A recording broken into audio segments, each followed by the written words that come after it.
Hey, how you guys doing? I'm Vagalax, and I am on the 1.6.2, and yeah, so tutorial ready map, So what that means is how do you make it stay noon and never rain?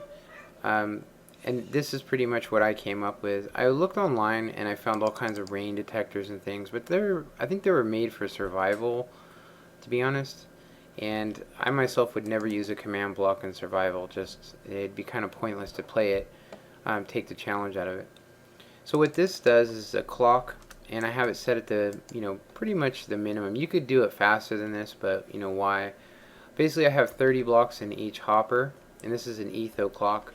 And then I have a command block on this torch, and then these levers are to shut it off and on.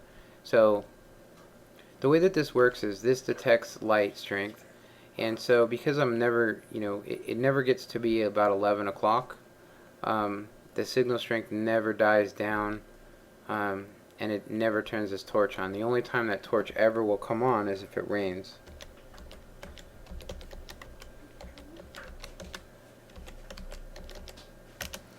So you'll see here that as soon as it gets dark, the light decreases. It instantly turns on the command block telling it to shut off. So I put this on another map. So let me go to that map. Yeah, so I was digging around in my old backups and I found version 2 elevator. It was actually my first tutorial map, this one, and I thought it would be appropriate to show some new tech on it. Main reason why is that this is a very old map. I mean, it's more than a year old. This was created with, I think, MC Edit, and it has my old version 2 elevator, which is really version 1. It's my first tutorial I ever did. Wasn't really good. It was a little dark, but it definitely works great still. Yeah. So this one is set at the max. So what it does is it basically goes from noon to about 3 or 4 o'clock, and it never shuts or turns this torch on.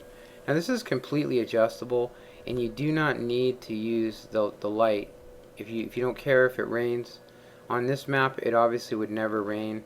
It would only get dark, and so that's why I have this in on this map. But yeah, so it'll slowly decrease in signal strength based on the time of day, and then it'll never turn that off unless it rains.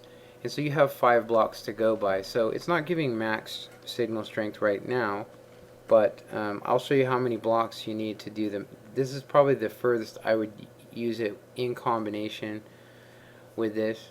So if I be cleaned.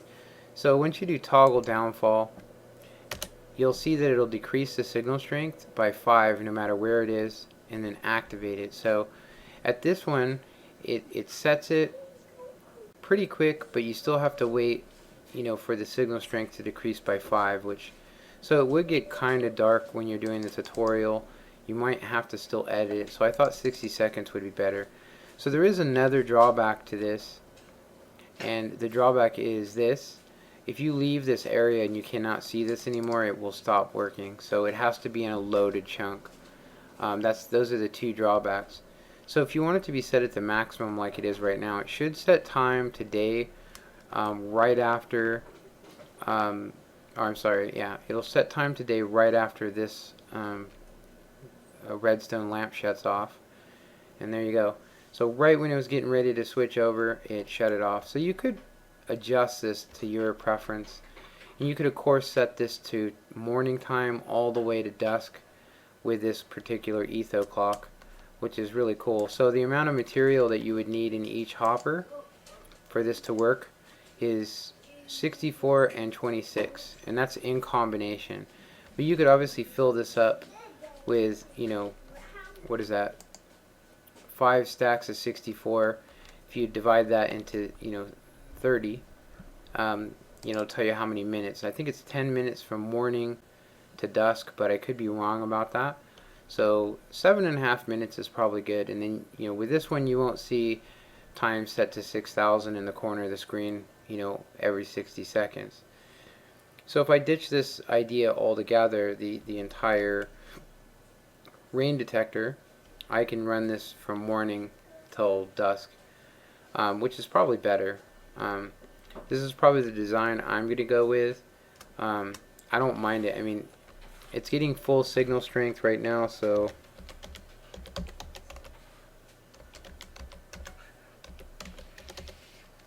if I toggle downfall now, you'll see the signal strength decreases by 5 because the clouds activates the note block, and then there you go. So if you guys need a tutorial on this etho clock, this is pretty much it. Pause the screen, copy it, and you can see this hopper is powering that one, or powering these comparators, and then this one's powering that one. And basically what it does is it just switches material, counts it, slowly counts down, and then once it's done, the power shuts off, allowing these torches to power these.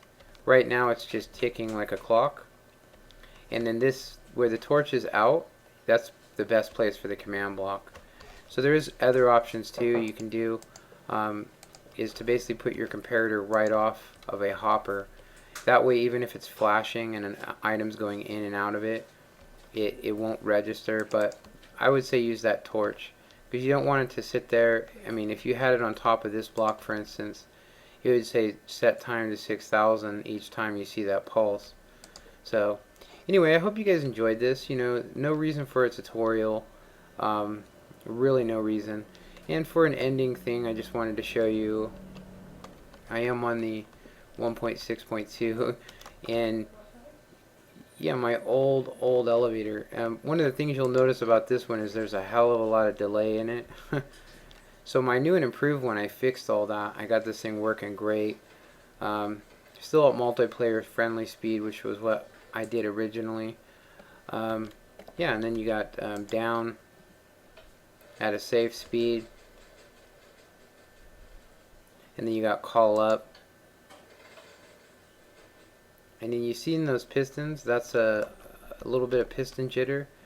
But yeah, my old elevator still working. Been working since the 3.1 or 1.3. And yeah, anyway, I hope you guys enjoyed this. Comment, like, and subscribe, and later.